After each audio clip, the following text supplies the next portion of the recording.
the judiciary, and the legislature.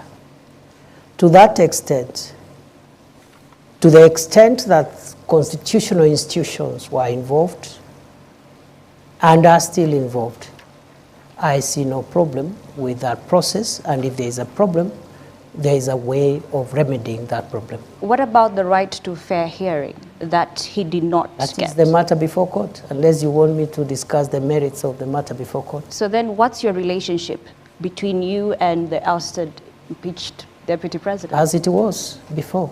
Are you friends or not? We are good people, we're good friends. I have no reason to complain in the past, present, and even in the future. Was there a handover? Yes. An official handover? Was there an official handover? There wasn't an official handover because the former deputy president is in court. You wouldn't expect him to hand over if he's in court. Your Excellency, which IEBC cleared you? Did you take your papers there? How were you cleared by the IEBC? There is no requirement to clear a deputy president who ascends to office by virtue of Article 145 read together with 150. But the What requires the clearance of IBC is the president and the deputy president in an election. The President's memo to Parliament, Your Excellency, indicated that your no nomination election. was cleared by IEBC. There was no election. I assumed office through a process different from a process following an election. Is it an indictment of the judiciary, Your Excellency? Because the former deputy president, through a court process, is actually outside. We have the governor of Meru, who is in office, even through a similar process. What kind of jurisprudence is that creates two forms of justice in your own understanding? And this is from a point of view as a law professor. First, the two cases you have cited were beneficiaries of court injunctions. The only difference is in one, after the inter partes hearing of the matter around whether or not the injunction should be preserved. In one case, the court found that the injunction needed to be lifted. In the second case, which also there has been an injunction, the court found yesterday that there is no need to lift the injunction. That's the only difference. And it happens in courts all the time, not just in Kenya, all over the world. In fact, the finding of one court is in many cases overturned by the next court the following day. So there is no inconsistency whatsoever. That is judicial practice. A judge, even one bench of 3 judges, one judge will say this, 2 other judges will say different things, on the same subject matter, same articles, same evidence, same parties. That's how, that's the independence of the judiciary is not just institutional. It is individual, it's decisional. Every judge carries decisional independence. Your predecessor, Your Excellency, says the reason you ascended to this position is because you are a yes man. You cannot mount any challenge whatsoever to the president. I'm putting this question to you tonight. Are you your own man? Are you a yes man? I am my own man. On the second issue, I would like to respond as follows. My understanding of the role of the deputy president is not to challenge the president. It is not in the Constitution. It is not in any law. It is not in any practice. That is not the job description of the deputy president. As to whether the deputy president can advise the president, the answer is yes. The oath of office I took has a clause that asks me to faithfully advise the president when my advice is sought. So then where does your allegiance lie? To the people or your appointing authority? My allegiance lies on the oath of office I took. You look at the oath of office, it will tell you where my allegiance is. And are you proud To the of the people manner of Kenya, to the nation and the national interest. And when my counsel is sought by the president, I must give it faithfully. And faithfully doesn't mean that I do it on the podium. Does it But mean, it means I have to be faithful, and faithfully means it could be different from what the president thinks. DP, are you proud of the manner in which you became deputy president? In 2022, you were a front runner to be running mate to Dr. William Ruto, but you did not get that position. And you actually said you were going to take a break from politics. Are you now proud that 2 years down the line, you are the one who has taken that position after the impeachment on the person who was picked over you? I have no regrets for my occupying this space because I have no reason to regret. It is true I was a front runner to be deputy president in 2022 through a process that was conducted by my party. I was not successful. My brother, Shoes Gachagua, was successful. I congratulated him, and I said two things. One, that I will support the campaign, the presidential campaign, until 8th or 9th of August 2022. And after that, I will take a break from elective and appointive positions.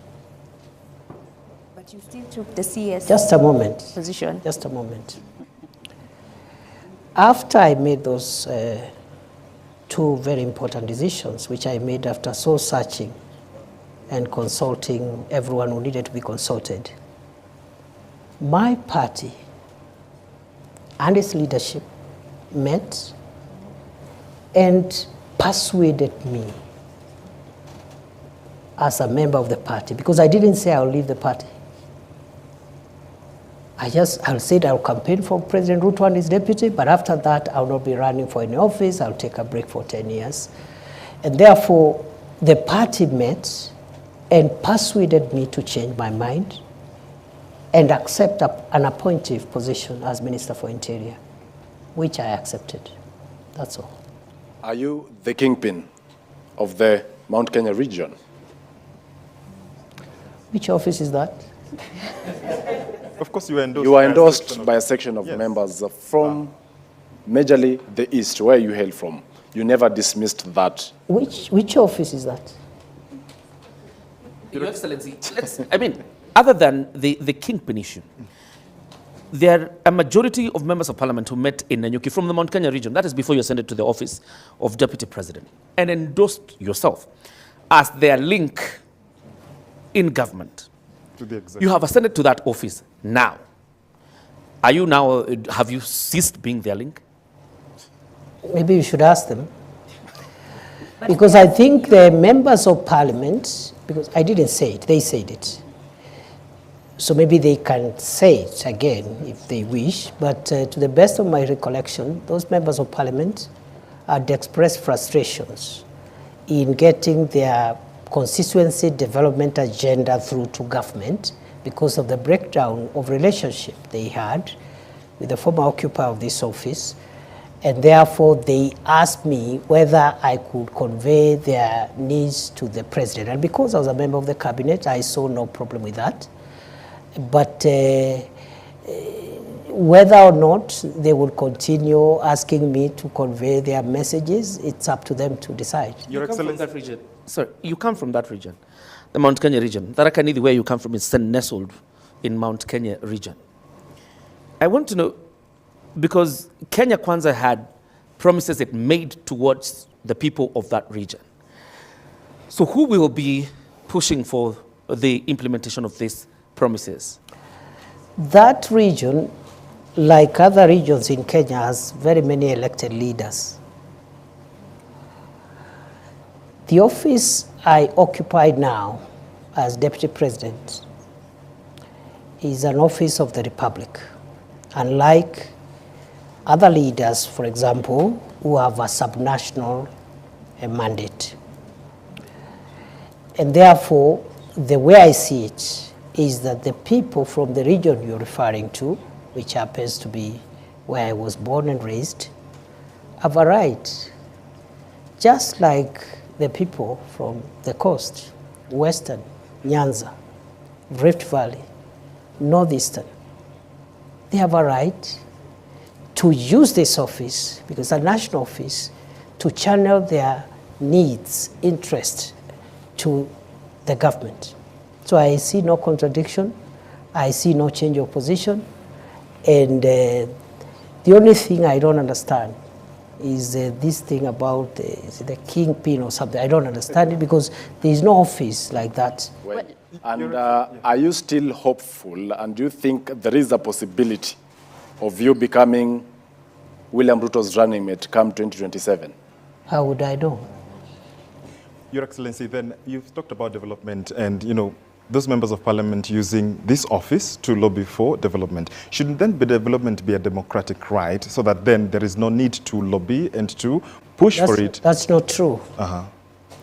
The reason you have subnational representation of political leaders, members of the National Assembly, members of the Senate, their mandate is subnational. A member of the National Assembly represents the interests, priorities of the constituency where they are elected. Of course, in the context of a broader national perspective, because some of the things that they want them passed are not projects and programs, they are legislative in nature, and you require the parliament as a whole to support you. For example, recently we had a Sugar Act sponsored by a member of parliament from Western Kenya, where sugar is mostly grown. But it required the votes of the member for the members from Northeastern Coast, where there's no sugar, and Central, to pass it. So the point is this: it is not true to say that a member of parliament does not need to articulate the interest of their people, because they are elected purposely for that. They are elected to articulate those interests and convey them either to the executive, to the legislature, and make sure that those interests at that local level are realized. During your inauguration, when you took oath of office, your boss, the President, Dr. Ruto, said he felt he was a lone voice in the executive. From your interaction, 50 days in, is he still a lone voice? And perhaps you interact with him, he's your boss. I really don't know. Do you think you're I fulfilling? really don't know do you think you're fulfilling how he's that? feeling? Yeah. Because again, that's not in my place. I wouldn't know how he's feeling at the moment. All I can say is that I'm doing my best to do my constitutional duty. That constitutional duty is being principal assistant to the president, and also helping him in the delegated assignments that he has given me, and I'm doing my best. How he's feeling now, I cannot be, it's not in my place to tell you how happy he is. Do you think he's confident of what you're doing? Is he happy with your work? I think so. I have no reason to doubt that he's confident. You've been deputy president for only 50 days now. What would you say is the qualitative difference between you and the former deputy president, given that the operating environment hasn't changed? It would be very improper for me to start comparing myself with my brother, the second deputy president. The president has spoken very highly of your leadership and your contributions, as my colleague George Maringa here says. If the president feels that he has accomplished his key goals and decides not to run for re-election, would you consider running yourself? Do you believe that you have what it takes to run the country? That question is an unfair question. Am I allowed to complain? Why is that? It is an unfair question. Because I have just been entrusted with a very serious and grave national responsibility. What is weighing in my mind now, and what is really, really occupying me, is the desire to discharge those obligations, because the expectations of the people of Kenya, the expectations of the president are so high. If I started occupying myself with ideas of what will happen.